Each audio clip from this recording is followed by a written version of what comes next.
So I wanted to introduce the idea of a back channel and maybe suggest that you could try it in your teaching sometime. Now the idea of a back channel is pretty simple. It's the conversation behind the conversation. So often as teachers we find ourselves up at the board, it's inevitable, and we're talking about something. Now if a student has a great idea, at the moment he's got two options.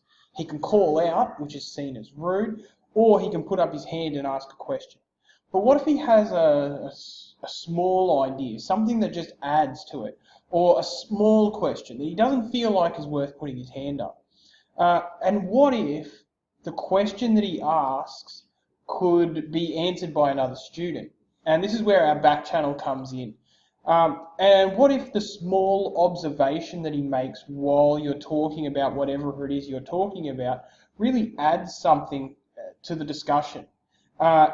And other students can make those connections as well. So you can try the back channel with a few different ways, but inevitably it ends up being some sort of chat room. Now I really like using today's Meet. That's a good one. You can also use Verso app for this kind of thing. It's not, I'd say it's probably not quite designed for it, but it works really well because it creates this anonymous collaboration style. Now the other one, the reason I'm talking about this today is because Google Slides, if you use PowerPoints in your presentation, or Google Slides,